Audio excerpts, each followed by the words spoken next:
السلام عليكم ورحمة الله وبركاته.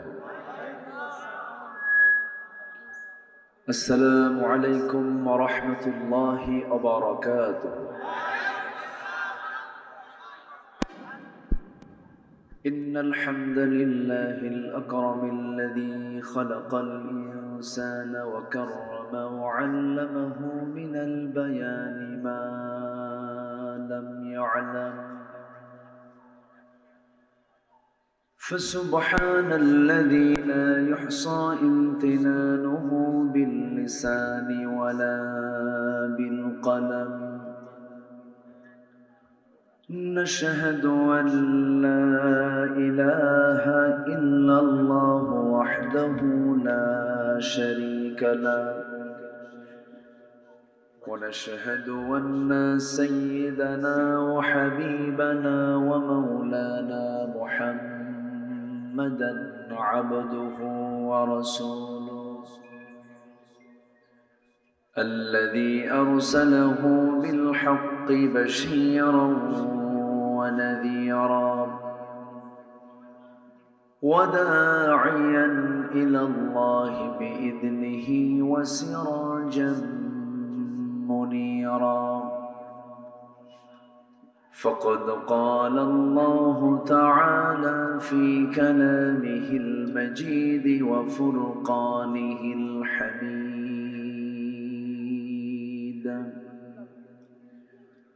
أعوذ بالله من الشيطان الرجيم. بسم الله الرحمن الرحيم.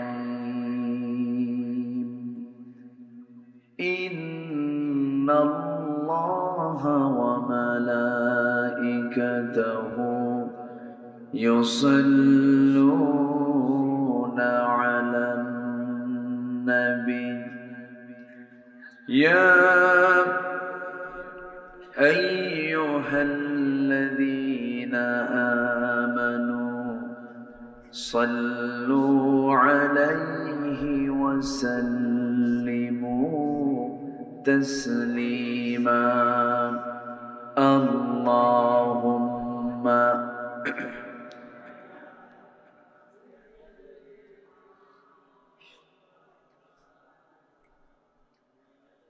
وعلى آل سيدنا। একটু মোহাম্মত দিয়ে নবীর প্রেমে মাতোয়ারা হয়ে জবান খুলে আওয়াজ দিয়ে সবাই বলুন আল্লাহুম্মা সাল্লি আলা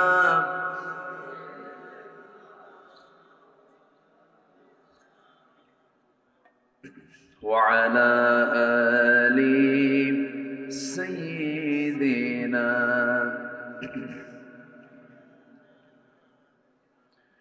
সবাই বলুন বালাগাল উলা বিকামালিহি কাশাফাত তুজা বিজামালিহি حسنت جميع خصاله صلوا فوناي فولتم بلبل کا ترنم فينه चमने दहर में कलियों का तबस्सुम भी न हो। बलगल उला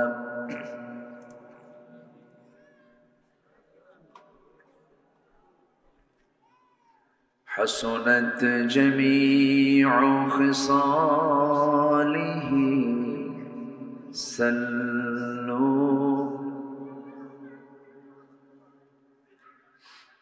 আমি কোরআনের সুর মাঝে শুনেছি যে নাম আজানের সুর মাঝেও শুনেছি সে নাম, ও নাম শুনেছি আমি আমার হৃদয়।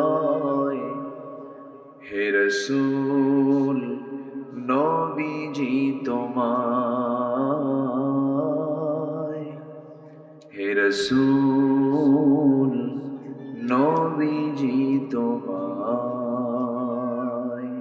সবাই বলি সাল্লাল্লাহু আলাইহি ওয়াসাল্লাম।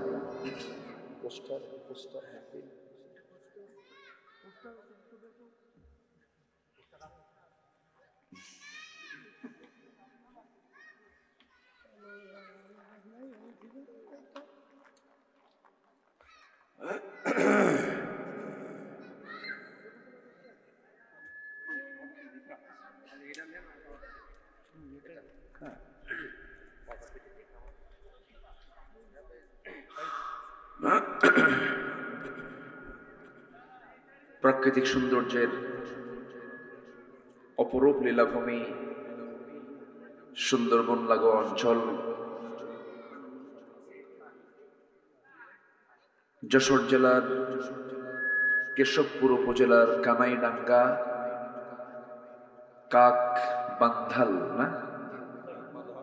কাকবাধাল আশরাফুল উলুম হাফিজিয়া মাদ্রাসা মাহফিল ইন্তেজামিয়া কমিটি কর্তৃক আয়োজিত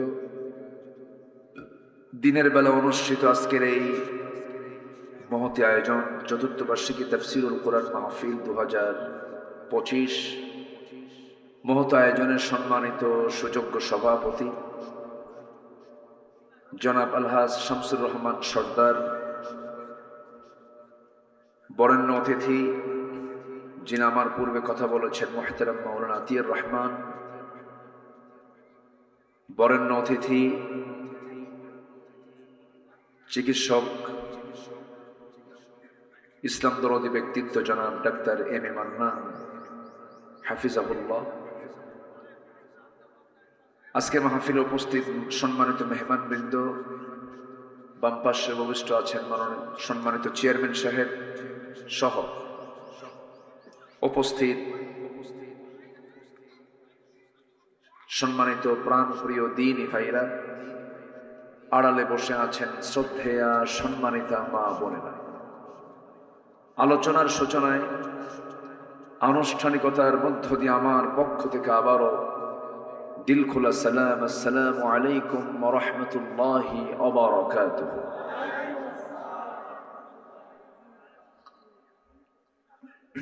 সবাই কেমন আছেন বলুন তো? আমাকে প্রশ্ন করে ফেললেন। আল্লাহ তাআলা আমাকে তো আপনার সাথেই বসে রেখেছেন। আপনি তো স্থলভাগে আছেন, আমি তো জলভাগে আছি। নিচে পানি না, নিচে পানি, আমরা পানিতে আছি আর আপনি স্থলে আছেন। যে আল্লাহ পাক আমাদেরকে একটা অনুকূল পরিবেশ দিয়েছেন, একটা অনুকূল পরিবেশে আমরা কোরআন শোনার, কোরআন বোঝার, কোরআন জানার একটি নিশ্চিন্ত একটা অনুকূল মুক্ত চিন্তা নিয়ে আমরা বসার সুযোগ পেয়েছি, যা কিছুদিন আগেও ছিল না। বিশেষ করে মাহফিল বাস্তবায়ন কমিটি যখন এটার উদ্যোগ নিতেন, বড় পেরেশানি কাজ করতো, তাদের মুখোমুখি করে দিত প্রশাসনে, থানায় যেতেন, জুতার তোলা ক্ষয় হতো। মাহফিলের একদিন আগে বলতো নাশকতার আশঙ্কা, তদন্ত গোয়েন্দা রিপোর্ট, মাহফিল হবে না। এই সমস্ত ক্ষতিগুলো তারা করত। জঙ্গিবাদের নাটক তৈরি করতো। আজকে এই 6 মাস কিন্তু জঙ্গিবাদের কিন্তু কোনো নাটক আমরা দেখি নাই। দেখবেন কেমন নাট্যকার তো নাই, যিনি এটার পরিকল্পনা করবেন তিনিই তো নাই, নাটক হবে কেন? তো যাই হোক, আমরা সুন্দর একটি সময় বসতে পেরেছি, বলি আলহামদুলিল্লাহ। জোরে বলি আলহামদুলিল্লাহ।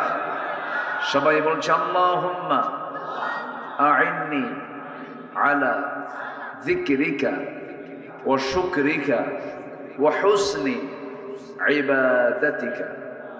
সবাই বলি আল্লাহুম্মা ইন্নি আসআলুকা আল হুদা ওয়াত তুকা ওয়াল আফাফা ওয়াল গিনা।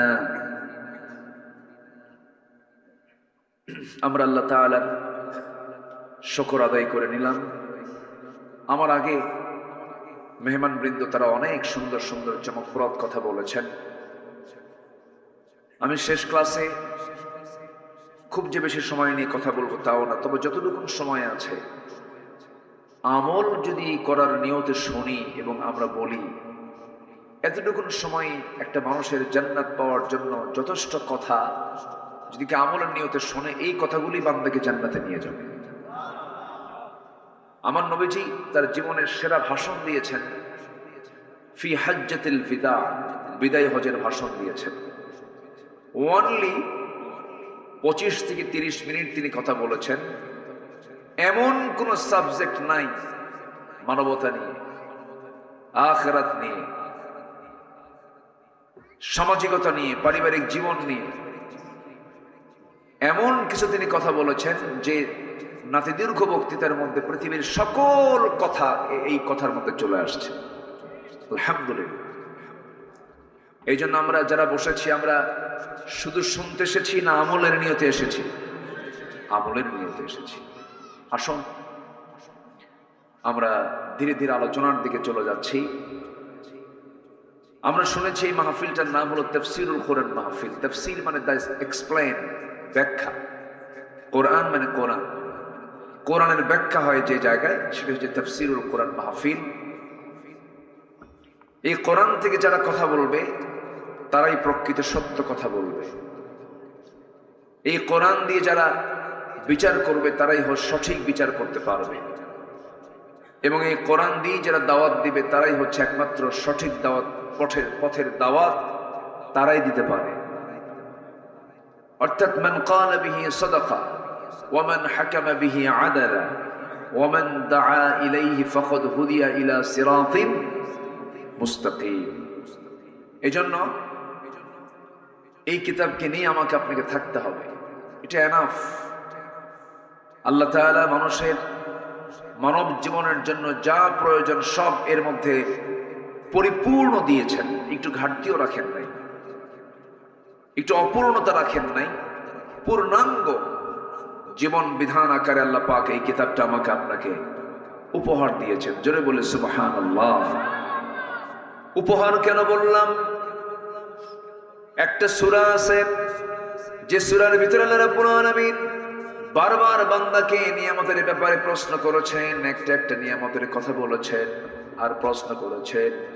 যে আয়াতটা বারবার আসছে, আমার সঙ্গে ঠোঁট মিলিয়ে সবাই বলুন, ফাবিআইয়ি আলাই রাব্বিকুমা তুকাযযিবান। তুমি তোমার রবের কোন কোন অবদানকে অস্বীকার করবে? সূরাটার নাম হলো সূরা রহমান। সেই রহমানের শুরুতে আল্লাহ রাব্বুল আলামিন বান্দাকে সুন্দর করে বুঝায় দিচ্ছেন, তার গুণবাচক নাম প্রয়োগ করে বলছেন আর রহমান আল্লামাল কোরআন খলাকাল ইনসানা আল্লামাহুল বায়ান আশ-শামসু ওয়াল কমারু বিহুসবান ওয়ান নাজমু ওয়াশ-শাজারু ইয়াসজুদান। জোরে বলুন আল্লাহু আকবার। তিনি রহমান, যিনি বান্দাকে কোরআন শিক্ষা দিয়েছেন, সবচাইতে বড় দয়া করে বান্দাকে কোরআন দিয়েছেন। যদি এই কিতাব যদি না থাকতো আমরা আল্লাহকে চিনতে পারতাম না, জান্নাত জাহান্নামের দরজা আমরা খুঁজে পেতাম না, সিরাতুল মুস্তাকিম খুঁজে পেতাম না। আল্লাহ রাব্বুল আলামিন এই কিতাবটা আমাকে আপনাকে দয়া করে দিয়েছেন, এই জন্য বান্দা যেন এই কিতাব দেখে দেখে বান্দা যেন জান্নাতের রাস্তাগুলো বের করে নিতে পারে। কোনটা জান্নাতের রাস্তা এটা যেন খুঁজে বের করতে পারে। এটা এমন একটা জানালা, যে জানালায় চোখ রাখলে জান্নাত এবং জাহান্নামের দৃশ্য সব আল্লাহ পাক এর মধ্যে তুলে ধরেছেন। জোরে বলে সুবহানাল্লাহ। কোনো কিছু বাদ পড়েনি এর মধ্যে। তো আমি শুরুতেই একটা সাবজেক্ট আমি বলে দিচ্ছি। আমরা যে বিষয়ে কথা বলতে চাই সেটা হলো, আমাদের সবচেয়ে বড় চ্যালেঞ্জ হলো কোনো ক্রমেই জাহান্নামে যাওয়া যাবে না। আমরা সবাই কোথায় যেতে চাই বলেন তো? এই মিস হলে বড় ধরা খেয়ে যাব। যদি জান্নাত মিস হয় চরম বেকায়দা হয়ে যাবে, চরম ধরা খেতে হবে। দুনিয়াতে কিছু মিষ্টি চলে না হয় পরে পুনরুদ্ধার হতে পারে, তৎক্ষণিক জীবন পার হয়েই গেল। কিন্তু আখিরাতে গিয়ে যদি জান্নাত যদি হাতছাড়া হয়, এর চাইতে বড় লস বান্দার জীবনে আর হতে পারে? আসতে হতে পারে? তাহলে এখন প্রশ্ন হলো, জাহান্নামী তো অধিকাংশ লোকগুলোই জাহান্নামী হয়ে যাবে। আল্লাহ রাব্বুল আলামিন সুন্দর করে এক জায়গায় ক্লিয়ার করে বলছেন, ওয়ালাকাদ যারানা লিজাহান্নামা কাসীরাম মিনাল জিন্নি ওয়াল ইনস লাহুম কুলুবুন লা ইয়াফকাহুনা বিহা ওয়া লাহুম আ'য়ুনুন লা ইউবসিরুনা বিহা ওয়া লাহুম আযানুন লা ইয়াসমাউনা বিহা উলাইকা কাল আনআমি বাল হুম আদাল। জোরে বলুন আল্লাহু আকবার। আমি অধিকাংশ জিন এবং ইনসানকে সৃষ্টি করেছি জাহান্নামের জন্য, যাদের চোখ আছে দেখে না, কান আছে শোনে না, অন্তর আছে বোঝে না। এরা চতুষ্পদ জন্তু অথবা তার চাইতে নিকৃষ্ট ঘোষণাকার। আসতে বলবেন না, কার? আল্লাহ। এখন প্রশ্ন হলো, অধিকাংশকে আল্লাহ পাক সৃষ্টি করেছেন জাহান্নামের জন্য, তাহলে আল্লাহ জানেন যে অধিকাংশ বান্দা জাহান্নামে যাবে, তাহলে বান্দা যে জাহান্নামে যাবে, এই বান্দা জাহান্নামে যাওয়ার পেছনে দোষ কার? বান্দার না আল্লাহ? আল্লাহ। ভালো করে কন, কি বলবেন আপনি? আল্লাহ। আল্লাহ না তো। এখানে বড় একজন চিকিৎসক বসে আছেন, উনি খুব ব্যস্ত মানুষ, ওনাকে পাইলেন কেন? ডাক্তার যে কত বড় একটা, মানে ওনাদের কোনো ঘুম নাই তো, 24 ঘন্টা ফোন খোলা রাখতে হবে। মাঝে মাঝে কি বলে, যারা পেশেন্ট যারা, তাদের ধমকও খাওয়া। সিরিয়াস তো, মানে এটা একটা এমন একটা পেশা, এটা এমন একটা কাজ, নিজস্ব যে একটা স্বাধীনতা নিয়ে যে আপনি চলবেন, এটা পারবেন না। মানবতায় আপনি আটকে যাবেন। রোগী পেশেন্ট কি করবেন? উপায় তো নেই। এত ব্যস্ততার মধ্যেও তিনি আসতে পেরেছেন। বলি আলহামদুলিল্লাহ, জোরে বলি আলহামদুলিল্লাহ। আমি দেখেছি চিকিৎসকরা কখনো নাস্তিক হয় না, চিকিৎসকরা আল্লাহওয়ালা হয়, তারা পজিটিভ থাকে আল্লাহর ব্যাপারে, আলহামদুলিল্লাহ বলে। কিন্তু ওয়াশ-শুআরা, সূরা শুআরা নামে একটা সূরা আছে, ওয়াশ-শুআরা ইয়াত্তাবিউহুমুল গাবুন, যারা কবি সাহিত্যিক একটা পাগলা হয়। এরা কি হয় বলেন তো? এটা পাগলা পাগলা হয়, একটু আল্লাহরে নিয়ে মাঝে মাঝে উল্টাপাল্টাও করে। মানে কবিদের মধ্যে এই পথভ্রষ্টতা একটু বেশি স্থান পায়। কিন্তু যারা বিজ্ঞানী হয়, যারা ডাক্তার হয়, তাদের চোখে পানি চলে আসে। কেমনে সম্ভব? তারা সবকিছু প্র্যাকটিক্যাল দেখে তো, দেখার কারণে তাদের দিলটা নরম থাকে। তারা এমনি বলে ফেলে লা ইলাহা ইল্লাল্লাহ। তাদের জিকিরও হয়, তাদের ফিকিরও হয়। এটা পরে আসতেছে। তাহলে আমাকে আপনাকে যেমন করি হোক জান্নাত খুঁজে বের করতেই হবে। জান্নাতের লাইন আমি যদি না খুঁজে পাই, তাহলে আমি বড় ধরা খেয়ে যাব, বড় বিপদে পড়ে যাব সেই দিন, যেদিন কেউ কারো কোনো উপকারে আসবে না। সবাই সবাইকে নিয়ে ব্যস্ত থাকবে, ভুলে যাবে সবকিছু। এমনকি মা পর্যন্ত তার সন্তানকে পরিচয় দিতে অস্বীকার করবে, বলবে যে আমি চিনি না। এত কঠিন একটি মুহূর্ত সবার জীবনের সামনে আসে না নাই বলুন তো? আচ্ছা, একটা বিষয় কিন্তু বলা হয়নি, বান্দা জাহান্নামে যাবে বান্দার দোষে।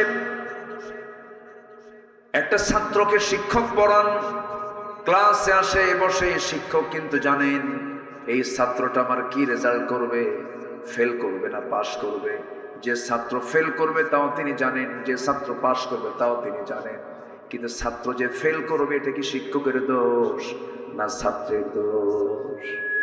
ছাত্রের দোষ। কিন্তু শিক্ষক জানেন ওর আমল কি, ওর শিক্ষার হালতটা কি। এর জন্য কি আপনি শিক্ষককে দোষ দিতে পারবেন? আল্লাহ জানেন কোন বান্দা জাহান্নামে যাবে, কিন্তু এই দায় আপনি আল্লাহকে দিতে পারবেন না। কারণ আল্লাহ পাক আপনাকে স্বাধীনতা দিয়ে দিয়েছেন, আপনাকে মুক্ত করে দিয়েছেন। এটা ভালো, এটা খারাপ, বিবেকবান হওয়ার জন্য বলেছেন, উলুল আলবাব হতে বলেছেন, চিন্তাশীল হতে বলেছেন। গবেষণা করতে বলেছে।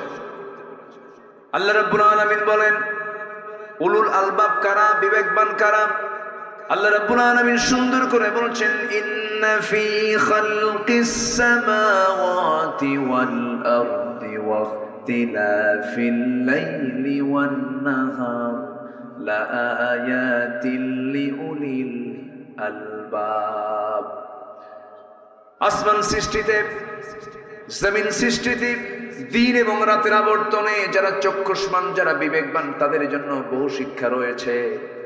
উলুল আলবাব তো তারাই, বিবেকবান তো তারাই যারা আল্লাহকে স্মরণ করে দাঁড়িয়ে বসে শয়ন স্বপনে এবং ফিকির করে আল্লাহর সৃষ্টিগুলো নিয়ে শেষ পর্যন্ত বলে আল্লাহ যা সৃষ্টি করেছ কোনোটাই তুমি অবান্তর সৃষ্টি করো নাই। জোরে বলি সুবহানাল্লাহ।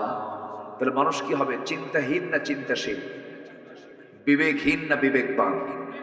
যার বিবেক নাই, যার চিন্তা নেই, ও মানুষই না, ওর মধ্যে ঈমানও থাকতে পারে না।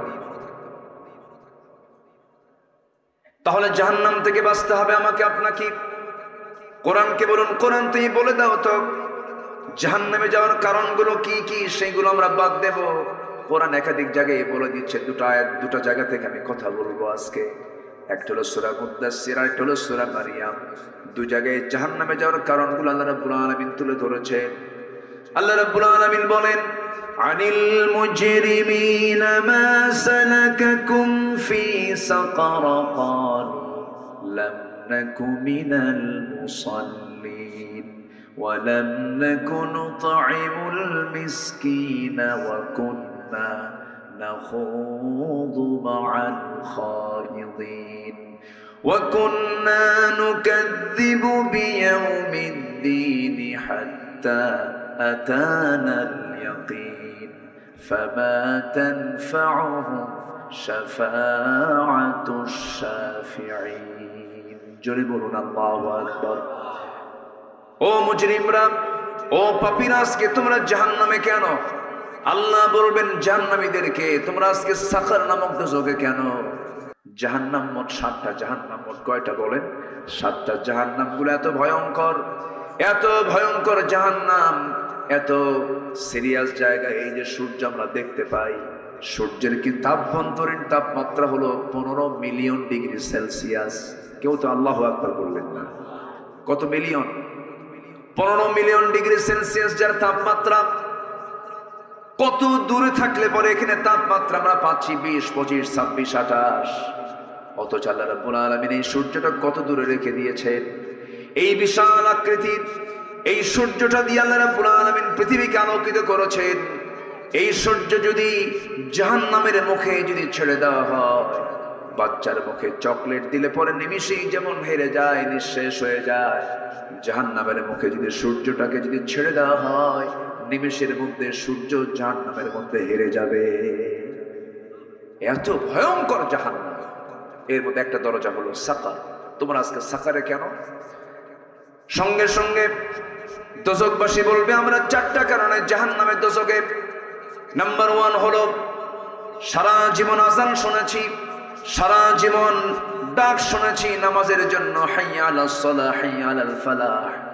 যৌবনের উন্মাদনায় সব ভুলে গেছি, নামাজটা পড়ি নাই, নামাজ আদায় করি নাই, সময় মতো নামাজে যাই নাই, নামাজ থেকে দূরে থেকেছি। নাম্বার 2 হলো বান্দার হক নষ্ট করেছি। নাম্বার 3 হলো সমালোচনা করেছি। নাম্বার 4 হলো পরকালকে অবিশ্বাস করেছি, বিচারে দিবসকে অবিশ্বাস করেছি। ওয়াকুন্না নুকাযযিবু বিয়াউমিদ্দিন। এই 4টা কারণে আল্লাহ রাব্বুল আলামিন আজকে আমাদেরকে জাহান্নামের সাকার নামক দোজখে ফেলে দিয়েছেন। আমার বন্ধুগণ, 1 নম্বর অপরাধ হলো কি? ছেড়ে দেওয়া। বলেন বলেন বলেন বলেন। আজকে আমার দেশে বলুন 1 নম্বর অপরাধ কি হয়? বলেন বলেন 1 নম্বর অপরাধ কি? বলেন নামাজ নাই, নামাজ ছেড়ে। এটা কি ছোটখাটো অপরাধ? এটা নিয়ে কারো কোনো হেডেক আছে? কোনো মাথা ব্যথা আছে? কোনো মাথা ব্যথা নাই কিন্তু। অথচ আল্লাহ বলছেন সবচাইতে বেশি রাগ করি আমি নামাজ বাদ দিলে পরে। অনেক বড় অপরাধ। এটা চূড়ান্ত হাদিস বলি, শোনেন। আল ফারকু বাইনাল মুমিন ওয়াল কাফির তারকুস সালাহ। মুমিন এবং কাফেরের মধ্যে পার্থক্য সৃষ্টি করে দেয় হচ্ছে নামাজ। অথচ সেই নামাজ আমার দেশে মাত্র 18 কোটি মুসলমানের দেশ 5% নামাজ পড়ে। কয় পার্সেন্ট বলেন? বলেন কয় পার্সেন্ট? 5%। বাকি 95%-এর নামাজের কোনো খবরই নেই, তারা পড়েই না। কেন জানেন? নামাজ নিয়ে কোনো কাজ নাই আমাদের, নামাজ নিয়ে আমাদের কোনো ফিকিরই নেই। বলেন তো, এই দেশ যারা চালিয়েছেন এই 53-54 বছর, আল্লাহ পরামর্শ দিলেন রাষ্ট্রের দায়িত্ব যারা পাবে, আমি যাদেরকে ক্ষমতা দেব তোমরা 4টা দফা সমাজে চালু করবে, 4টা দফা রাষ্ট্রীয় পর্যায়ে তোমরা কায়েম করবে। এর মধ্যে 1 নম্বর হলো তোমরা নামাজকে কায়েম করবে। কি করবে? নামাজকে। এটা কি মোল্লার কথা না আল্লাহর কথা? ইম্মাক্কান্নাহুম ফিল আরদি কি আকামুস সালাহ। রাষ্ট্রীয় ক্ষমতা যাকে দেওয়া হবে 1 নম্বর কাজ হলো সে রাষ্ট্রীয় পর্যায়ে নামাজকে কায়েম করবে। তাহলে বলুন, আমার দেশে দল আছে না নাই? আসতে বলে। সে দলের নেতা আছে না নাই? তাহলে সংঘবদ্ধ শক্তিও আছে না নাই? অনেক দল দেশের ক্ষমতায় গেছে কিনা বলেন? গেছে। কেউ 25, কেউ 16, কেউ 9, কেয়ারটেকার গভর্নমেন্ট কয়েক বছর, সবাই কিন্তু ক্ষমতার চেয়ারে বসছে, দেশ চালাইছে, শাসন করেছে, সংসদ অধিবেশন হয়েছে, আইন পাশ হয়েছে, সংযোজন হয়েছে, সংবিধান হয়েছে, সংকোচন হয়েছে। কিন্তু আল্লাহ যে বললেন শুধু 4টা দফা তুমি জারি করো, আমি আল্লাহ আকাশের এবং জমিনের রহমতের দরজা খুলে দেব। লাফাতাহনা আলাইহিম বারাকাতিম মিনাস সামাই ওয়াল আরদ, আমি খুলে দেব, আমি ওয়াদা করলাম। কিন্তু আজ পর্যন্ত মুসলমান হওয়ার পরেও, নামের আগে মুহাম্মদ থাকার পরেও আজ পর্যন্ত কোন শাসক গোষ্ঠী কি এই 18 কোটি মানুষকে জাহান্নাম থেকে বাঁচানোর জন্য 1 নম্বর যে কাজ নামাজের কোন আইন কি তারা পাশ করেছেন? এগুলো বললে আমরা কি রাজনীতি হয়ে যায়, মানে আমরা এগুলো বলতে পারবো না। 16 বছর তো বলতেই দেয় নাই। মাহফিলে বসলেই 2 পাশে কিরামন কাতিবিন বসে যেত আর বলতে, হুজুর ওয়াজ করবেন আকাশ নিয়ে আর কবর নিয়ে, দুনিয়া আমরা দেখে নেব। এগুলো করত। কোথায় তারা এখন? এখন কোথায়? 1 মাঘের শীত যায় না ভাই। জুলুম চলবে না, জুলুম চলবে না। আমরা ক্ষমতাই পাই নাই, আমরা কোনো দায়িত্ব পাই নাই। আমাদের দোষটা হবে কি? কোনো দায়িত্বই তো দেওয়া হয়নি আমাদেরকে। অথচ সবচেয়ে বেশি জেল খেটেছে কারা? আলেম। বড় দুঃখের বিষয় এটা। সম্মানিত বন্ধুগণ, সব দেখা শেষ করেছি আমরা। আমাদের মূল টার্গেট হলো জাহান্নাম থেকে বাঁচতে হবে। নামাজ থেকে দূরে থাকা যাবে না, জাতিকে নামাজ থেকে দূরে রাখা যাবে না। নিজে পড়বো, জাতিকে নামাজি বানাবো। সব দেখা শেষ। আগামীর দেশ আমরা দেখতে চাই কোরআনের দেশ। সব সরকার শেষ, আমরা আগামী সরকার আমরা দেখতে চাই নামাজের সরকার। রাজি আছেন কারা কারা? হাত উঁচু করে দেখেন মুসলমান। আল্লাহ কবুল করুন, জোরে বলি আমিন। মাহফিলটা আজকে বিচিত্র। এখানে বসি আমি, ওখানে বসেন আপনি, ওখানে আরেকজন, পিছনে খন্ড খন্ড, তাই না? একটু এক সাটা হলে ভালো হতো, দেখতে সুন্দর হতো, একটু শ্রীবর্ধন, একটু শ্রীবৃদ্ধি হতো। যাই হোক, যেহেতু জায়গার সংকুলান নাই, একটু কষ্ট করে বসে আছেন, আল্লাহ যেন কষ্টের পুরস্কার দেন। জোরে বলি আল্লাহুম্মা আমিন। তাহলে জাহান্নাম থেকে বাঁচার দরকার আছে না নাই বলেন তো? সবচেয়ে আমাদের মাথায় 1 নম্বর চিন্তা থাকতে হবে, কি থেকে বাঁচবো আমরা? কি থেকে বাঁচবো? জাহান্নাম থেকে। তাহলে আমরা কি বিবেকহীন হব না বিবেকবান হব? বলেন বলেন, চিন্তাহীন না চিন্তাশীল? চিন্তাশীল হব আমরা। একটা মানুষ কখনো খাদ্যে ভেজাল দিতে পারে? একটা মানুষ যে বিবেকবান সে কি খাদ্যে ভেজাল দিতে পারে? বান্দার হক নষ্ট করতে পারে? বিধবা ভাতার একটা সিস্টেম চালু আছে আমার দেশে, ভালো, এটা অত্যন্ত ভালো উদ্যোগ। এটা বয়স্ক ভাতা, বিধবা ভাতা, ভালো এটা। কিন্তু বিধবা ভাতার তালিকায় হলো 1 নম্বর চেয়ারম্যানের উপর। এগুলোও গেছে। কিন্তু আপনার মন খারাপ করে, আমি আপনারা কই নাই, কিন্তু এমনি জাস্ট একটা এজ এ এক্সাম্পল। কোথায় যাবেন আপনি? আমরা মানে ক্রাইম করতে করতে তুমি দুর্নীতি করছো, দেশি টাকাগুলো রাখো, সব টাকাগুলো দেশ থেকে পাচার করে দিলা। আর প্রবাসীরা কত কষ্ট করে রেমিটেন্স গুলো পাঠায়, আহারে কি ঘামটা ঝড়ায় প্রবাসীরা। মূর্খ মানুষ, তারা দেশকে আগায় দিয়েছে। কৃষকরা জমিতে খাটতে খাটতে চামড়া কালো বানায় ফেলে দেশকে আগায় দিল। শ্রমিকরা ঘামতে ঘামতে তাদের ঘাম দিয়া দেশ কত তারা আগায় দিল। শ্রমিক আগালো, কৃষক আগায় দিল, প্রবাসী আগায় দিল, সব কিন্তু অশিক্ষিত। আর দেশকে পিছায় দিল কারা? এই নামধারী নেতৃত্বের অযোগ্য অথর্ব এই মূর্খ সমাজের কিছু লোকেরা। ওরা প্রকৃত শিক্ষিত নয়। এটা কলমের খোঁচা দিয়া 2 নাম্বারি করে সব দেশের টাকাগুলো বাইরে পাচার করেছে। সম্মানিত বন্ধুগণ,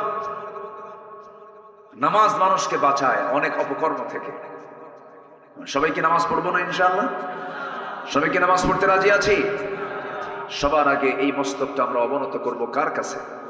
আমরা সারেন্ডার করব কার কাছে? আল্লাহর কাছে। বনের সম্পত্তি বুঝে দেয় না, নিজের ভাই হয়ে নিজের বোনের সম্পত্তি মেরে ফেলে, আপনাকে ছাড়বে? বোন কি দেয় না, আপনার দেবে? আমি আশ্চর্য হয়ে যাই। বোন, এদেশের কয়জন ভাই আছে বোনকে দেয় সম্পদ বলে? আছে? এলাকায় দেয়? ভালো করে কোন, ভালো করে কোন,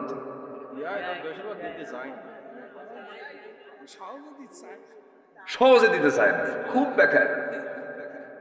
বোন আসলেই চেহারা কালো বানায় ফেলে। বোন আসছে হলো ভাইয়ের বাড়ি না বাপের বাড়ি? আসতে কয় বলেন, ভাইয়ের বাড়ি না বাপের বাড়ি? সে যদি বোন না হয়, যদি ভাই হতো, সে কি বাড়ি ছাড়ত? কিন্তু মাথায় তো নেওয়া দরকার। বোন, সে চলে গেছে বলে এই বাড়ি তার না। না, বাপ মারা গেছে 1 যুগ, বোনকে সম্পত্তি বুঝায় দেয় না। ধানগুলো খায়, পুকুরের মাছগুলো খায়, আবার ওগুলো বেঁচে হজেও যায়। ওগুলো বেঁচে কোথায় যায়? কার সম্পত্তি? তো তুমি বোনের সম্পত্তি দিয়ে হজ করলে হজ হবে? আমার মায়েরা খুব খুশি, হুজুর ভালো করে রাখুন, ভাই কিছু বসে আছে, বলা দরকার। তো রাগ করতেছেন নাকি আপনারা? বোনকে দিতে চায় না সম্পদ, সম্পর্ক নষ্ট পর্যন্ত করে ফেলে। আবার কিছু টেকনিকও করে। কিছু কিছু ভাই আছে বোনকে মাঝে মাঝে দাওয়াত দেয়। বোন হিসেবে তো দাওয়াত দিতেই হবে, এটা আত্মীয়র হক। কিন্তু এই দাওয়াতের মূল ধান্দা হলো সম্পদ কেমনে টেকনিক্যালি নেওয়া যায়। বোনকে দাওয়াত দেয়, সাদিক আলীর গোষ্ঠ, সাদিক আলীর মিষ্টি নিয়ে আসে। কোথায় যাবে এটা? জামতলা না? জামতলা? হ্যাঁ, জামতলার সাদিক আলী গোল্লাপ, কুমিল্লার রসমালাই, টাঙ্গাইলের চমচম, নাটোরের কাঁচাগোল্লা, বগুড়ার দই, যশোরের খই, সবগুলো এক জায়গায় জমা করে বোনকে দাওয়াত দিয়া, সুন্দর করে খাওয়া দিয়া, সুন্দর করে পাম্পট্টি দিয়া শেষে বলে, বোন একটা কথা বলবো কি, এই যে তোমার জন্য 1 ভরি 2 ভরি স্বর্ণের চেন নিয়ে আসছে, চিনটা তোমার গলায় দাও। আর একটা কথা বলি বোন, রাগ করো না, অংশ নিল কিন্তু ধ্বংস হয়। দেখছেন কত বড় শয়তান। এতক্ষণ যা কিছু করছে, মূল লক্ষ্য হলো কি? সম্পত্তি মেরে খাওয়া, সম্পত্তি মেরে খাওয়া। এগুলো করা যাবে না, এগুলো বিবেকবানের কাজ নয়। ইমানদার চিট হবে না, ইমানদার প্রতারণা করবে না, ইমানদার আমানতের খেয়ানত করবে না, ইমানদার মিথ্যা সাক্ষী দেবে না, ইমানদার হিংসা করবে না, ইমানদার অহংকার করবে না, ইমানদার অন্যের দোষ খুঁজে বেড়াবে না, নিজের দোষটাকে খুঁজে বেড়ার চেষ্টা করবে। আমার বন্ধুগণ, আল্লাহ রাব্বুল আলামিন ইমানদারের গুণগুলো কি কি তাও সুন্দর করে সূরা মুমিনুন বলে দিয়েছেন, একটু পরে আসতেছি। আমার ভাইয়েরা, ইমানদার কখনো আমানতের খেয়ানত করতে পারবে না, ইমানদার খাদ্যে কখনো ভেজাল দিতে পারবে না। আমি একটা জিনিসের প্রতি আমার খুব লোভ কাজ করে, একটা খাবার আমি খুব পছন্দ করি, সেটা হলো খাবার, যদিও না বললে ভুল হবে, এটা পানীয় জিনিস। আল্লাহ রাব্বুল আলামিন এটাকে এত বরকতময় করেছেন, এই জিনিসটা খুব সুন্দরবনেই বেশি হয়, খুলনা অঞ্চলেই বেশি হয়। তার নাম কি? এই মাইক এরকম সোঁসো করে কেন? এই ছেলে পেলে এখানে নড়াচড়া করতেছে কেন? নড়াচড়া করতেছে কেন? ছেলে পেলেগুলো এক জায়গায় রাখেন। জি, মধু কোথায় পাওয়া যায় বেশি বলেন তো? এটা হচ্ছে এই 55,000 বর্গ মাইলের মানুষের জন্য একটা স্পেশাল ফ্যাক্টরি মহান রব্বুল আলামিনের, জোরে বলে সুবহানাল্লাহ। এই দায়িত্ব কোন প্রাণীকে দিয়েছেন? কোন প্রাণীকে দিয়েছেন? মৌমাছিকে। আল্লাহ যদি এই মৌমাছিকে না দিয়ে যদি মানুষকে দিতেন তাহলে কি হতো বলেন তো?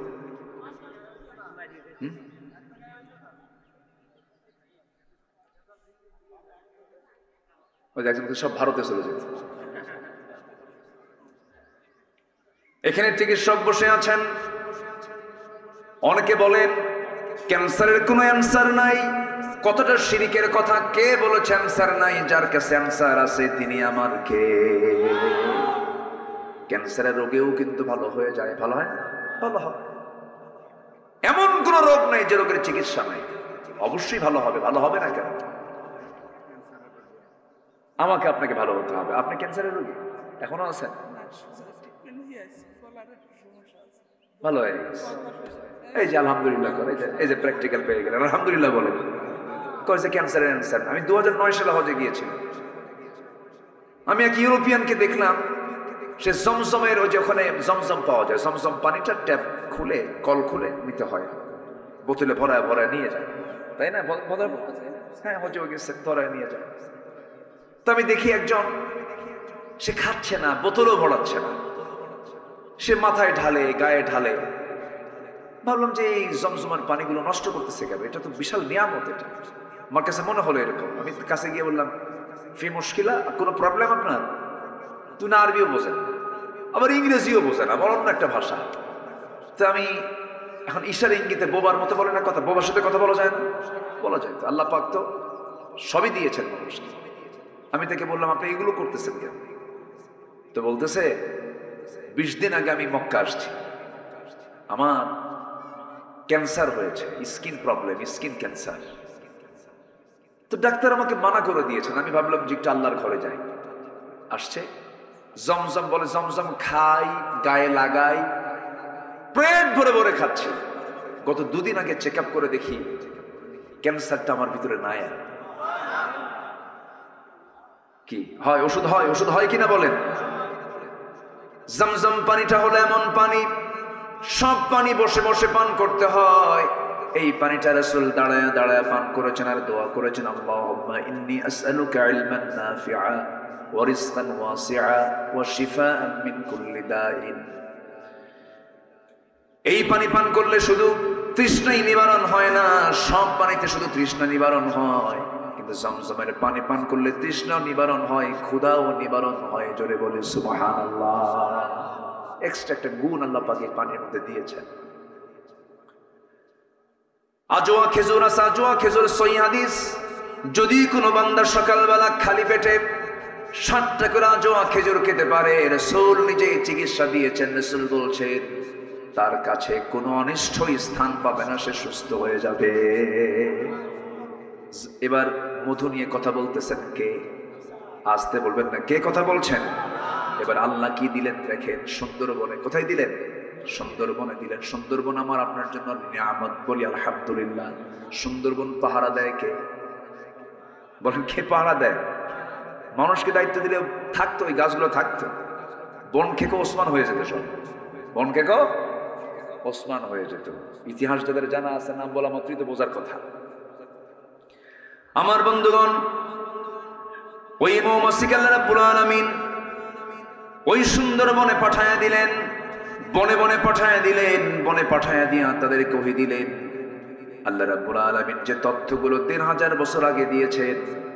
অস্ট্রিয়ার একজন বিজ্ঞানী কার্ল ভন ফ্রিজ তার নাম, তিনি 1973 সালে মৌচাক এবং মৌমাছি নিয়ে গবেষণা করেছেন। একটা বইও তিনি লিখেছেন, দ্য ড্যান্সিং বিস। তিনি ওই বইয়ের মধ্যে 3টা তথ্য তিনি গবেষণা দিয়েছেন। এই 3টা তথ্য তিনি দিয়েছেন 73 সালে, আর এই 3টা তথ্য দিয়েছেন মহান রব্বুল আলামিন 3000 বছর আগে। মিলে গেছে, বিজ্ঞান যা বলেছে কোরআনের সঙ্গে তা মিলে গেছে। আমার বন্ধুগণ, কার্ল ভন ফ্রিজ বললেন, 1 নাম্বার, কোন পুরুষ মৌমাছি মৌচাকে থাকে না, মৌচাকে মধু আনে না। ফিমেল ওয়ার্কার বি, যেগুলো মহিলা মৌমাছি, তারা এগুলো কাজগুলো করে। মৌমাছি মধু সংগ্রহ করে মৌচাকে ভরায়। আল্লাহ রাব্বুল আলামিন ১৫০০ বছর আগে বললেন ওয়া আওহা রাব্বুকা ইলান নাহলি আন ইত্তাখিযি মিনাল জিবালি বুয়ুতা। আন ইত্তাখিযি মুয়ান্নাসের সিগা, স্ত্রীলিঙ্গের সিগা, এটা আলেম ওলামা যারা আছেন তারা বুঝতে পারছেন। আল্লাহ রাব্বুল আলামিন বলল, ও মহিলা মৌমাছি, রানী মৌমাছি, সুন্দর করে গাছের ডালে পাহাড়ের পাদদেশে বাসা বানাও। এত সুন্দর করে আগে তথ্যটা দিয়েছেন তিনি আমার, কে বলেন? আল্লাহ।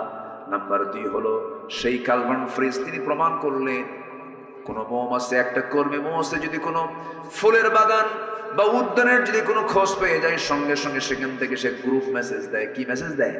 গ্রুপ মেসেজ দেয়, সবার কানে কানে সংবাদটা পৌঁছায় দেয়। এটার নাম ওই বিজ্ঞানে দিয়েছেন দ্য ওয়াগল ড্যান্স।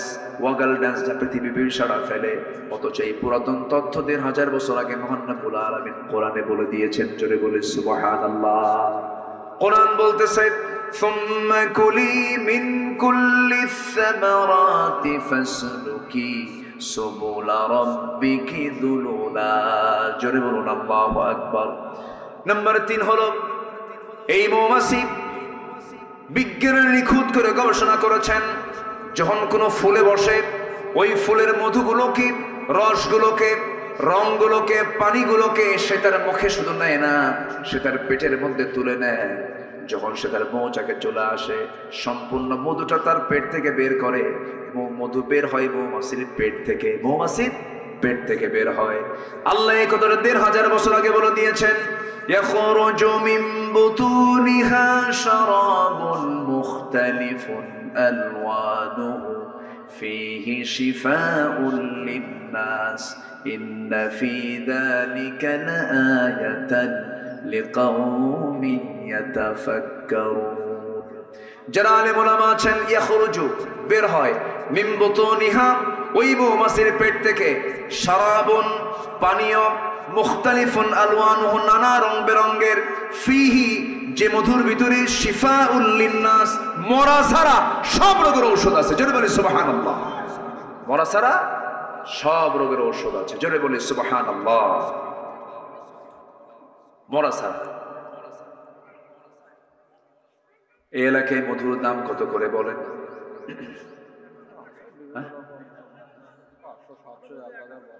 ভালো মধু ১,০০০ না, মনে হয় না, মনে হয় ওর মধ্যে কিছু ঢুকায়, মনে হয় আছে, কিছু আছে না, এরকম আছে, ঢুকানোর মধ্যে কিছু লোক আছে কিনা বলেন। এখন আমি একটু বলি, এই মধুটা তৈরি করতে মৌমাছিকে কি পরিমাণ পরিশ্রম করতে হয়েছে। গবেষণা এসেছে 1 পাউন্ড মধু বানাতে, 1 পাউন্ড মধু বানাতে 550 মৌমাছিকে 20 লক্ষ ফুলে ভ্রমণ করতে হয়। কেউ তো সুবহানাল্লাহ বললেন না। 550 মৌমাছিকে 20 লক্ষ ফুলে তার ভ্রমণ করতে হয়। একটা মৌমাছিকে 80,000 কিলোমিটার পথ পাড়ি দিতে হয়। 80,000 কিলোমিটার পথ পাড়ি দিতে হয় একটা মৌমাছিকে। আরেকটা গবেষণায় আসছে প্রায় 14.5 লক্ষ কিলোমিটার পথ পাড়ি দেওয়ার পর একটা মৌমাছি, 550 মৌমাছি মিলে 1 পাউন্ড মধু তারা মৌচাকে সংগ্রহ করতে পারে। 14.5 লক্ষ কিলোমিটার পথ অতিক্রম করা মানে গোটা পৃথিবীকে 3 বার প্রদক্ষিণ করা সম্ভব। এখন বলুন, এই মৌমাছির তৈরি করা মৌচাকের মধুতে যদি কেউ কিছু জীবাণু, কিছু যদি সেখানে ভেজাল ঢুকায় দেয়, মিষ্টির শিরা ঢুকায় দেয়, কোনো ভেজালি করে ফেলে, আমি তো মনে করি তার ফাঁসি 1 বার হওয়া দরকার না, 12 বার হওয়া দরকার। কে, আমি কি ভুল বলতেছি? চিন্তা করেন। আল্লাহ রাব্বুল আলামিন মৌমাছির নামে একটা সূরা নাযিল করেছেন, সূরাতুন নাহল। সূরাতুন নাহল একটা সূরার নাম দিয়েছেন মৌমাছি নামে। এটা বিশাল ব্যাপার। অনেক তথ্য আছে, ঘন্টার পর ঘন্টা চলে যাবে, শেষ হবে না। এই বিষয়টা অনেক অনেক লম্বা, অনেক লম্বা, অনেক লং। চলমান গবেষণা এগুলো চলছে, এখন আপডেট চলছে, বিভিন্ন লাইব্রেরিতে এগুলো নিয়ে গবেষণা চলছে। মৌচাকের দরজায় এক ঝাঁক র‍্যাব, সীতা, কোবরার মতো অ্যাডমিনিস্ট্রেশন কিছু মৌমাছি থাকে, ওরা প্রশাসন চালায়। যদি কোনো কর্মী মৌমাছি মধু নিয়ে, ঢুকতে নিয়ে যদি তাদের পায়ে যদি কোনো ময়লা আবর্জনা থাকে, মধু নষ্ট হয়ে যাবে, মৌচাকে জীবাণু ঢুকে যাবে।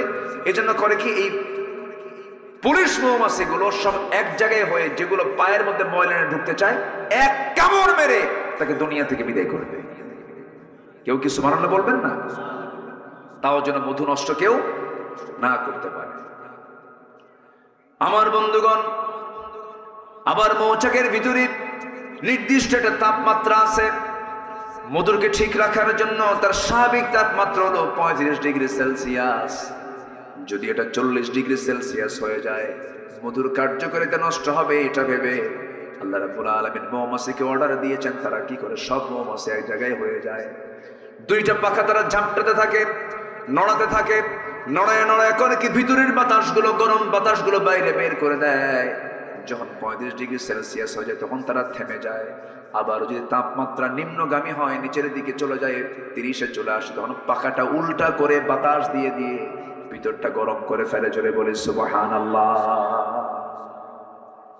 আল্লাহ বলছেন, বান্দা আমি তোরে কত চেষ্টা করি তোকে ভালো রাখার জন্য, তোর খাবার দেই, তোর সমস্ত কিছু দায়িত্ব আমি নেই, মাথা থেকে পা পর্যন্ত সব দেখার দায়িত্ব আমার। আল্লাহু আকবার বলেন।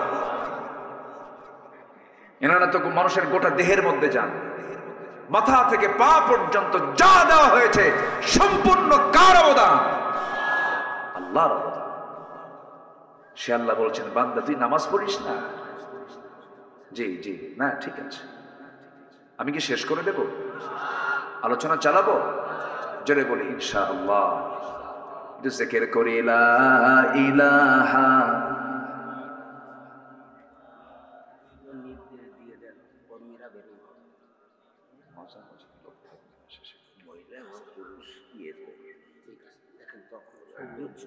জি জি জি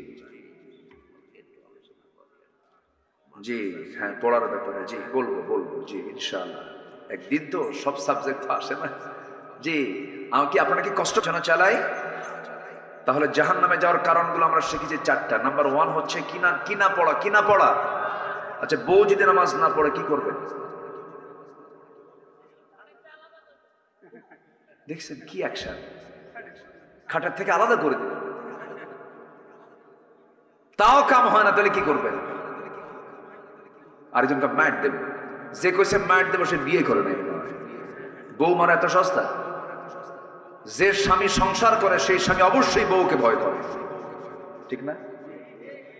আচ্ছা কোন তো চেয়ারম্যান বলো না চেয়ারম্যানের বউ বড়? হ্যাঁ ওই দেখেন বউ বড়, ও তো হেড অফিস। তো এটা বউয়ের সাথে আপোষ না করে পৃথিবীতে কোন স্বামী সংসার করতে পারবে বলেন তো? বউকে মারবেন কেন আপনি? মেরে কি কাম হবে? মেরে কাম হবে না তো। সুন্দর করে বুঝাবেন। বউকে মারার কোনো কথা হাদিসে আসে নাই। রাসূল কোন স্ত্রীকে মেরেছেন এমন কোন রেকর্ডও নাই। এটা ছোট লোকের কাজ, সবচেয়ে নোংরামি কাজ। সন্তানের সামনে আপনি স্ত্রীর সঙ্গে গন্ডগোল করবেন, কথা বলবেন, সে তো ওই বাচ্চাগুলোর মা। আপনি খারাপ আচরণ করবেন, আপনার সন্তান শিখবে, সন্তান বড় হয়ে আপনাকে থাপড়াবে। স্বামী স্ত্রীর মধ্যে জান্নাতের সম্পর্ক থাকতে হবে। সুন্দর করে বুঝাবো, ব্যক্তিত্ব সবার টিকে রাখতে হবে। স্বামীর ব্যক্তিত্ব স্ত্রীর কাছে, স্ত্রীর ব্যক্তিত্ব স্বামীর কাছে সুন্দর করে মিলেমিশে থাকতে হবে, বোঝাতে হবে। এক সময় বন্ধু, আরেক সময় সতর্ককারী, সুন্দর করে বুঝায় বলতে হবে, ও আমার একসঙ্গে জান্নাতে যেতে চাই, তুমিও যাবে আমিও যাবে।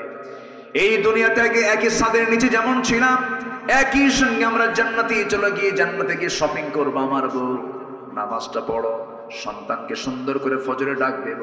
যে বাপ যে মা সন্তানকে ফজরে ডাক দেয় না, সেটা হচ্ছে ব্যর্থ বাপ, ব্যর্থ মা, ঠিক কিনা? গোটা পরিবারটাকে জান্নাত বানায় ফেলেন। নামাজ আছে যে পরিবারে, সেটাই হলো জান্নাত। নামাজ আছে, জান্নাতের পরিবেশ আপনি পাবেন। দেখবেন পরিবারে সুন্দর শান্তি রহমত বিরাজ করতেছে। কিন্তু আজকের সমাজের অধিকাংশ পরিবারের যে দশা হলো, ঘুম থেকে উঠে হলো সকাল 10টার দিকে, আর ঘুমাতে যায় ফজরের আগ দিয়া। আমি কি ভুল বলতেছি? আচ্ছা, পৃথিবীর কোন ডাক্তার কি বলে ফজরের আগ দিয়ে ঘুমা? Early to bed early to rise, এটা আমরা শুনেছি, কিন্তু এই কথাটা কিন্তু হাদিস। রাসূল বলেছেন তাড়াতাড়ি বিছানায় যাও, তাড়াতাড়ি উঠো। আল্লাহু আকবার বলেন। সায়েন্টিফিক বহু দিক আছে, এর মধ্যে অনেক দিক আছে, অনেক দিক আছে। যদি কোনো মানুষ, আগের দাদারা অসুস্থ হতো না কেন? দাদারা মুরগির সঙ্গে ঘুমাতো। কিসের সাথে ঘুমাতো বলেন? পশু প্রাণী যখন শুয়ে যে পড়তো, আমার দাদারা সেই সময় শুয়ে পড়তেন। এখন প্রযুক্তির কারণে, এই যে ডিজিটাল অনলাইনের কারণে, প্রযুক্তির কারণে, এর কারণে ঘুম পাড়তে পারতে রাত 4টার দিকে ঘুমায়, দুনিয়ার রোগ এসে জমা হয়, ঠিক কিনা? নামাজ আমরা পড়বো, সবাই রাজি আছেন তো ইনশাআল্লাহ? আল্লাহ কবুল করো, জোরে বলি আল্লাহুম্মা আমিন। আমার বন্ধুগণ, একটু কান লাগান, মনোযোগ দিয়ে কথাগুলো শুনুন। নামাজ না পড়লে পরে বড় বিপদ হয়ে যাবে। সূরা মারিয়ামের ভিতর আল্লাহ রাব্বুল আলামিন বলেন, فَخَلَفَ مِن بَعْدِهِمْ خَلْفٌ أَضَاعُوا الصَّلَاةَ وَاتَّبَعُوا الشَّهَوَاتِ فَسَوْفَ يَلْقَوْنَ غَيًّا। এই দুনিয়াতে যারা নামাজকে নষ্ট করে যাবে, আল্লাহ রাব্বুল আলামিন বলেন, আমি শুধু তাকে জাহান্নাম দেব না, জাহান্নামের কিছু গর্ত আছে, সেই গর্তের মধ্যে আমি তাকে ঢুকায়া ছাড়বো। জাহান্নামের সেই কেফের মধ্যে ঢুকায়া ছাড়বো। আমি তাকে জাহান্নাম দেব না, শুধু জাহান্নামের সেলের মধ্যে ঢুকাবো। জেলের যেমন সেল আছে, সেই সেলের মধ্যে ঢুকায়া ছাড়বো। আল্লাহ সবচেয়ে বেশি রাগ করেন যখন কোনো বান্দা নামাজ ছেড়ে দেয়। আর নামাজ পড়া মানে আল্লাহর রহমত প্রাপ্ত হয়ে যাওয়া। বান্দা যখন নামাজে দাঁড়ায়, আল্লাহ বান্দার সামনে দাঁড়ায়া যান, জোরে বলে সুবহানাল্লাহ। আল্লাহ বান্দার সামনে দাঁড়ায়া যান। বান্দা যখন সূরা পড়ে, বান্দা যখন আয়াত পড়ে, আলহামদুলিল্লাহি রাব্বিল আলামিন, আল্লাহ বলেন হামিদানি আবদি। আর রহমানির রহিম যখন বলে, আসনা আলাইয়া আবদি। মালিকি ইয়াউমিদ্দিন যখন বলে, মাজ্জাদানি আবদি। ইয়্যাকা না'বুদু ওয়া ইয়্যাকা নাস্তাঈন পর্যন্ত যখন বান্দা বলে, আল্লাহ বলেন হাদা বাইনি ওয়া বাইনা আবদি। ইহদিনাস সিরাতাল মুস্তাকিম থেকে শুরু করে নিয়া ওয়ালাদ-দাল্লিন পর্যন্ত যখন বান্দা বলে ফেলে, আল্লাহ বলেন বান্দার এতক্ষণ ধরে যা যা চাইলে সমস্ত চাও কবুল করে নিলাম। রুকুতে গেলে পর আল্লাহ অস্থির হয়ে যান, সেজদায় গেলে আল্লাহ রাব্বুল আলামিন তার তামাম জিন্দেগির গুনাহগুলো মাফ করে দেয়। সবাই কি নামাজ পড়তে রাজি আছি? একা না পরিবার সহ? বউ যদি নামাজ না পড়ে, সেই ক্ষেত্রে আমরা সুন্দর করে বোঝাবো, সন্তানদেরকে বোঝাবো। তবে 4টা কারণে বউকে মারা জায়েজ। কয়টা কারণে বলেন? কি মারবেন এজন্য? শুনবেন? ও দেখেন কি আগ্রহ, দেখেন। এটা একটা আমাদের দেশে একটা রোগ আছে কিন্তু, তাই না? কিছু হলি থাপ্পড় মানে, এটা কেমন যেটা আপনি বোঝেন না যে এই মহিলাটা আমি বিয়ে করলাম, ওর বাপ মা ভাই বোন বাড়ি সব ছেড়ে চলে আসছে আমার কাছে, আমার গায়ে আল্লাহ তাআলা একটা শক্তি বেশি দিয়েছে বলে আমি থাপড়াবো। এটা কেমন কথা? এটা কোনো মানবতার কাজ না। এটা আপনি কেন মারবেন তাকে? এটা অজ্ঞতা, মূর্খতা। এটা প্রায় এটা হরদম কিছু হইলেই হাঁকায় দিছে থাপ্পড়, গাল যেতে না। এটা কখনো করা যাবে না। 4টা কারণে স্বামী তার স্ত্রীকে শাসন করতে পারবেন। শর্ত কিছু আছে। নাম্বার 1, নামাজ যদি না পড়েন, রোজা যদি না রাখেন, স্বামীর আনুগত্য যদি না করেন, বৈধ আনুগত্য যদি না করেন, স্বামী যদি ফেরন মার হয়, স্বামীর আনুগত্য করা যাবে। নাম্বার 4 হলো পর্দায় যদি না থাকেন, তবে হ্যাঁ, এই যে আপনি শাসনটা করবেন, শাসন করতে গেলে 1.5 হাত লাঠি হাতে নেওয়া যাবে না। পকেট থেকে একটা মেসোয়াক বের করতে পারেন, 9 ইঞ্চি মেসোয়াক, তা দিয়ে মাথায় মারা যাবে না, চুল টানা যাবে না, নাকে মারা যাবে না, মুখে মারা যাবে না, কপালে মারা যাবে না, বুকে মারা যাবে না। মারবেন কোন? মারার জায়গায় শেষ। চান্সে ছিলেন, উপায় নাই। 9 ইঞ্চি মেসোয়াক দিয়ে যদি কারোর সামনে আপনি একটু মারতে নেন, সবাই বলবে মারে না আদর করে। বলেন, আমার মায়েরা খুব খুশি, হুজুর আমাদের কলিজায় পানি ছিল না, কেবল কলিজায় পানি আসে। পরিবারটাকে জান্নাত বানায় ফেলেন। দিন নিয়ে আসেন, কোরআন নিয়ে আসেন, দর্স নিয়ে আসেন, হাদিস নিয়ে আসেন, ইসলাম শিখান, দিন বুঝান, নৈতিকতা শিক্ষা দেন। বুড়ো বয়সে এই সন্তানগুলো আপনার খাদেম হয়ে যাবে। কে বলেছে ডিওএইচএস, বাড়িধারা, ধানমন্ডি, গুলশান এগুলোর শান্তির জায়গা? কে বলেছে? কোথাও শান্তি নাই। সেখানেই শান্তি থাকতে পারে যেখানে ইসলাম থাকতে পারে। যেখানে ইসলাম আছে সেখানে কি আছে? শান্তি আছে। আল্লাহ তুমি সবাইকে বোঝার তৌফিক দিয়ে দাও। জোরে বলে আমিন, আরো জোরে আমিন। জাহান্নামে যাওয়ার 4টা কারণ বললাম, আরো একটা কারণ, আরো 6টা কারণ আমি সূরা মারিয়াম থেকে বলবো, যদি আপনি শুনতে আগ্রহী হন। আগ্রহ আছে তো সবার? জোরে বলে ইনশাআল্লাহ। আমার বন্ধুগণ, একটু মনোযোগ দিয়ে সবাই শুনুন কথাগুলো। আল্লাহ রাব্বুল আলামিন নামাজ যারা নষ্ট করবে, আল্লাহ রাব্বুল আলামিন তাদেরকে খাই নামক গর্তের মধ্যে ঢুকাবেন। আর একটা কারণ হলো আত্তাবাউশ শাহাওয়াতি ফাসাউফা ইয়ালকাউনা গায়্যা, এবং যারা মন যা চায় তা করবে, আল্লাহ রাব্বুল আলামিন তাদেরকে খাই নামক গর্তের মধ্যে ঢুকাবেন। মন যা চায়, মন তো ভালো কিছু চায় না, এদেরকে আল্লাহ রাব্বুল আলামিন জাহান্নামের গর্তের মধ্যে ঢুকাবেন। বলুন তো, সত্যি করে বলুন তো, দেশের মানুষ ভাত বেশি খায় না বিড়ি বেশি খায়? হ্যাঁ, আমি কি ভুল বলতেছি? এই ছেলেবেলায় কি কথা বলুন আব্বা, নড়াচড়া করো না। আপনারা এতক্ষণ ছিলেন কোথায়? লোকগুলো তো ছিল না এখানে। কেমনে যে সব একত্রিত হয়ে গেলেন, বলি আলহামদুলিল্লাহ। লোক এখন আসার উপরে আছে, দেখে আসুক। আমার দেশে তো জুমার আজান হয় 12:30টায়, আর মুসল্লি হাজির হয় 1:29:29। যে সময় মতো আসলে একটু ভালো হতো। আমি তো অনেক আগে অনেক কথাগুলো বলে ফেলেছি, এবং যিনি সবার শেষে আসবেন তিনি বলবেন, হুজুর কি ওয়াজ করেন কিছুই বুঝলাম না, কিন্তু আসছে কিন্তু সবার শেষে। একটু শুনি কথাগুলো। তাহলে ভাত বেশি খায় না বিড়ি বেশি খায়? আবার মাহফিল এসে কি বলে জানেন, হুজুর বিড়ি খাওয়া কি জায়েজ আছে? মানে উনি জায়েজের চেষ্টায় আছেন আরো, যেটাকে জায়েজ করা যায় কেমনে। পৃথিবীর কোন ডাক্তার, কোন চিকিৎসক কি বলে যে বিড়ি খেলে পরে আপনার জন্য ভালো? আচ্ছা বলে বলেন ভালো ভালো বলে? বরঞ্চ এই নেশার কারণে একটা বিশাল একটা অংশ আমার দেশে প্রতি বছর ক্যান্সারে মারা যাচ্ছে। তাহলে বিড়ি খেলে কি হয় বলেন? কি হয়? ক্যান্সার হয়ে যায়। তাহলে লাঞ্চটা দিল কে? বিড়ি খায় এই লাঞ্চ নষ্ট করলো কে? আল্লাহ। ভালো করে রাখুন, কে নষ্ট করলো?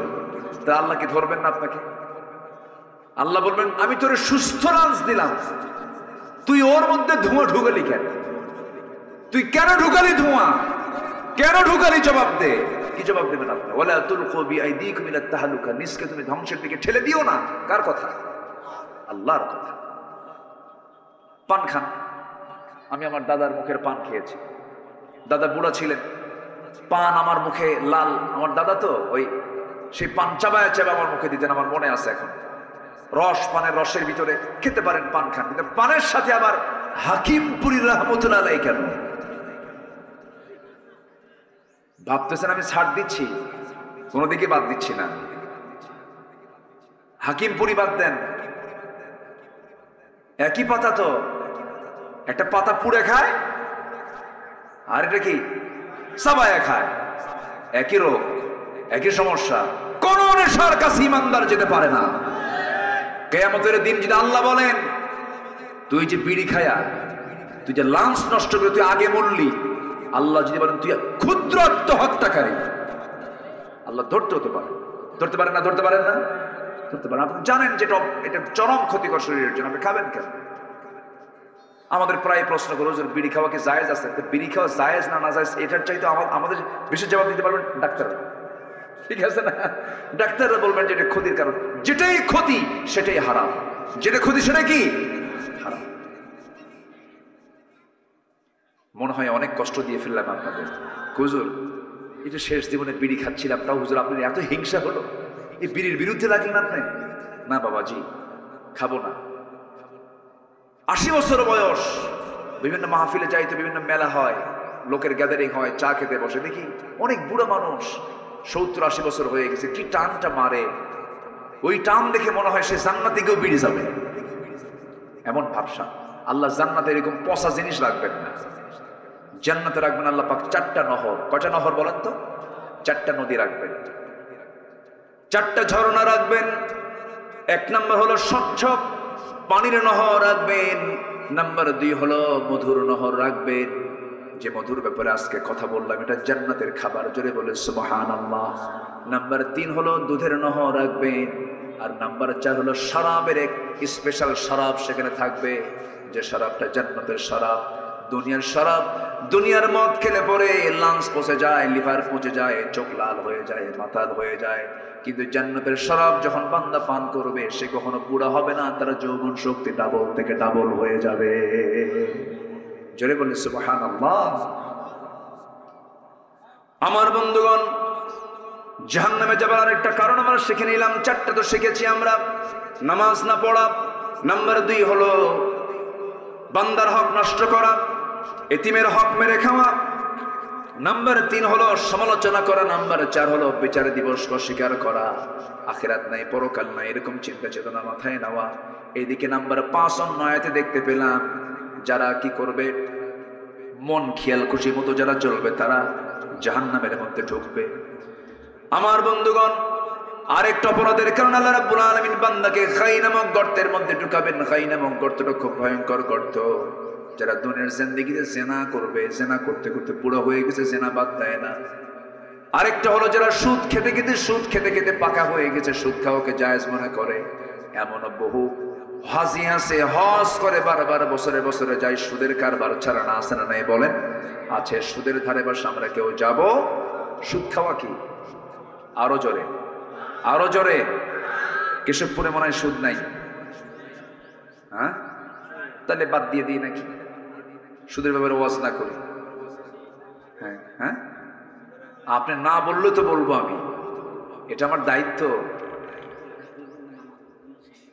জি না, কেউ যাবে না, আছে সমস্যা, আপনি তো পেরেশান হবেন না তো, কেউ যাবে না ইনশাআল্লাহ।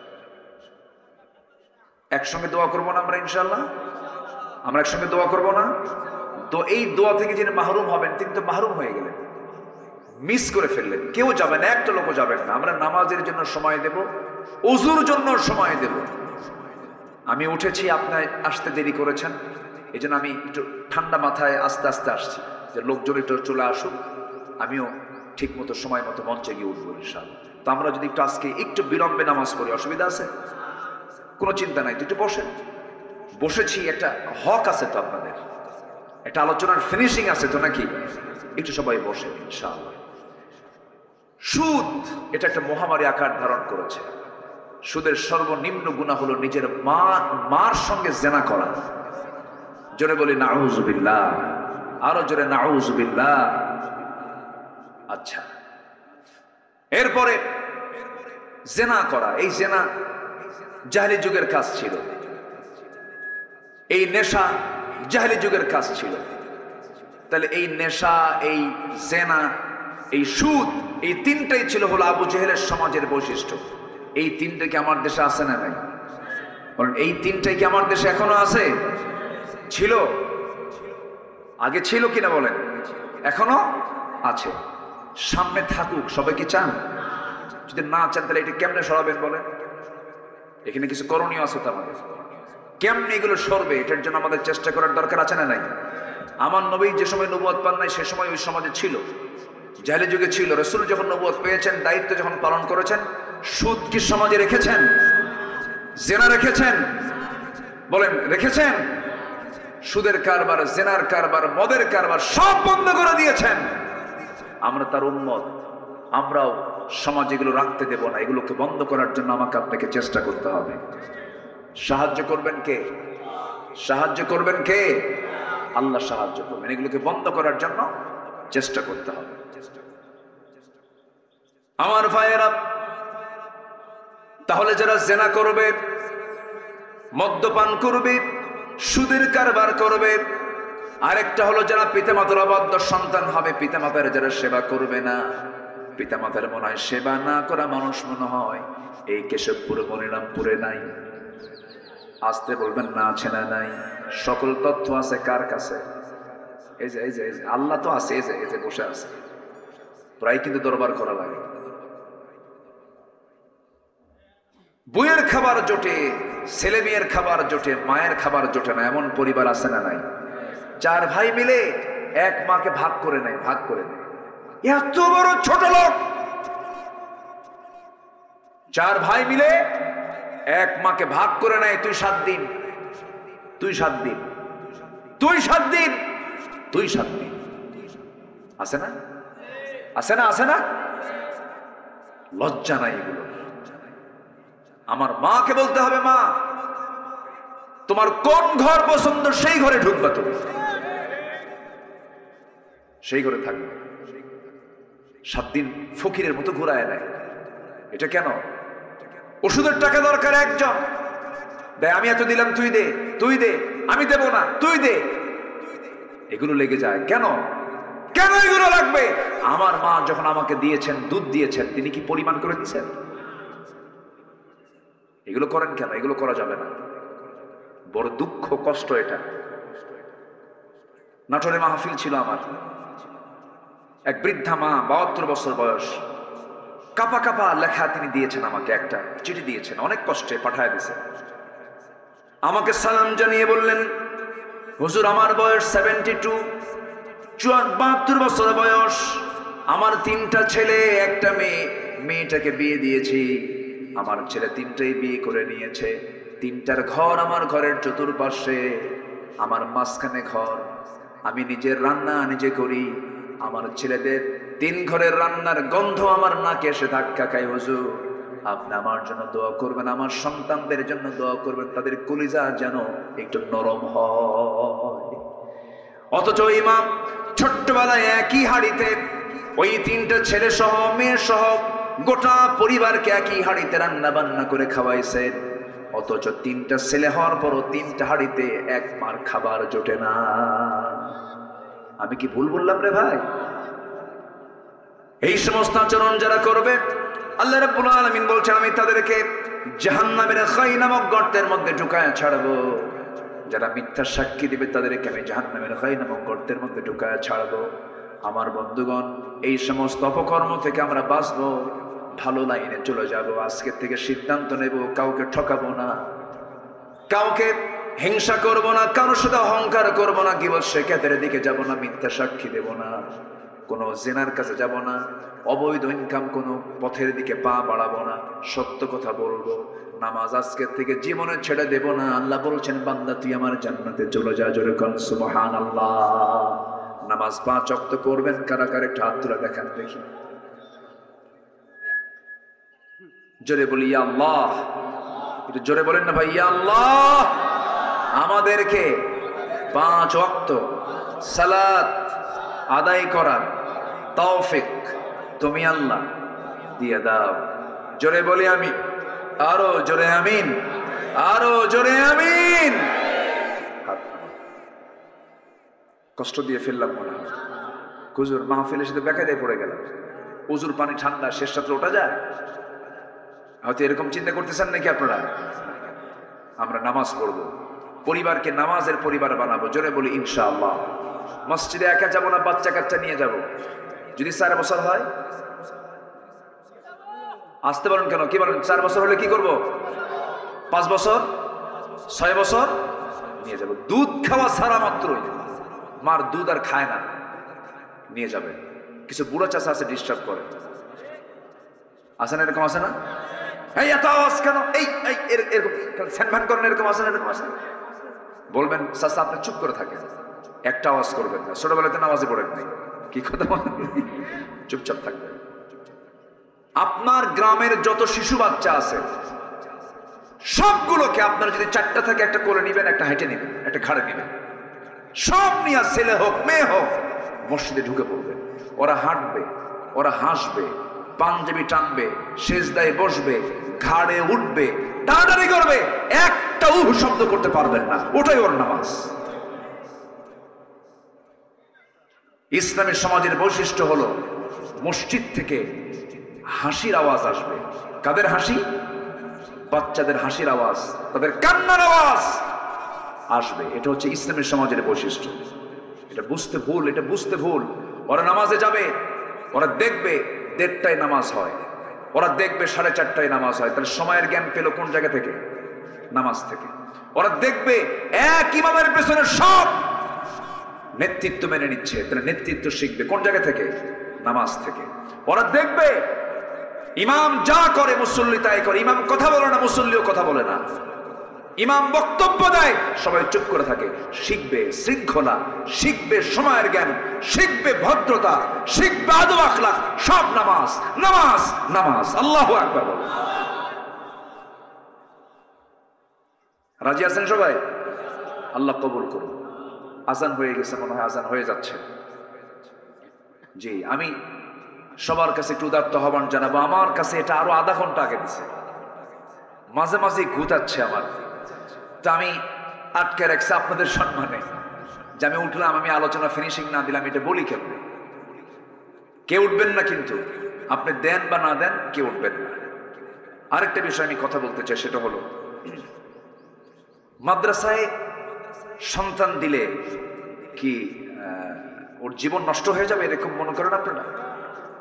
এখন কিন্তু এটা উল্টে গেছে, সিস্টেম চেঞ্জ হয়ে গেছে। এখন অনেকে ভুল বুঝে গেছে।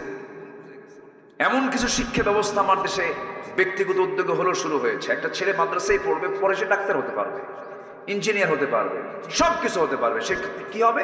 হাফেজ ডাক্তার হবে, আলেম ডাক্তার হবে, আলেম ইঞ্জিনিয়ার হবে, আলেম জজ হবে, আলেম অ্যাডমিনিস্ট্রেশন চালাবে।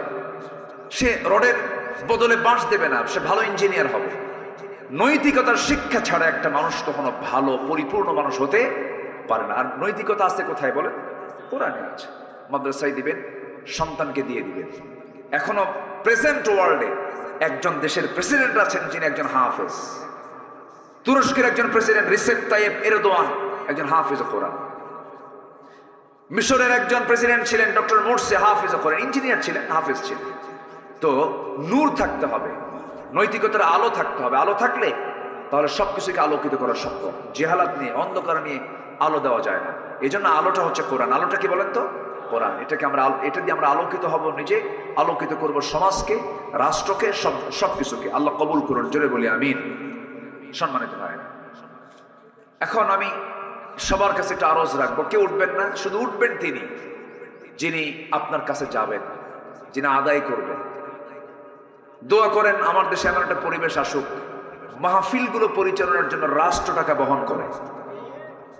মাদ্রাসা রাষ্ট্র করে দেবে, মসজিদ রাষ্ট্র করে দেবে, এমন একটা সুন্দর কল্যাণ রাষ্ট্র গঠন হোক। সবাই চান না আপনারা? যেন এটা হয়ে যায়। এখন তো নাই। এখন আমার আপনার লাউ বেসের কদু দিয়ে চালাতে হয়, লাউ আর কদু বেসের টাকা দিয়ে চলে। এই যে মুক্ত মাদ্রাসাগুলো চালু হয়েছে, শিক্ষকদের সীমিত বেতন, ছাত্রদের কোনো কিছু নেওয়াই হয় না। এতিমখানা না এটা? এতিমখানা, হেফজখানা, একদম অনেক কষ্ট চলে। আমি সবার কাছে একটু উদাত্ত আহ্বান জানাবো ভাই, আমারও নিজের একটা এতিমখানা আছে। আমি বুঝি একটা এতিমখানা চালাতে যে কত যে প্যারা, কত যে পেরেশানি হয়। ওদের দিকে তাকালে আবার দিন শেষে খুব প্রশান্তি পাওয়া যায়। বাপটা নাই। আমার এতিমখানার সাথে আমি যখন যাই তখন সব দৌড়ায় আসে আমার কাছে। তখন মনে হয় কি জানেন, এগুলো আল্লাহ পাক আমাকে দায়িত্ব দিয়েছে। এটা বিশাল শান্তির জায়গা ভাই, জানেন? রাসূল বলেছেন, কোন বান্দা যদি এতিমের দায়িত্ব নেয়, আমি রাসূল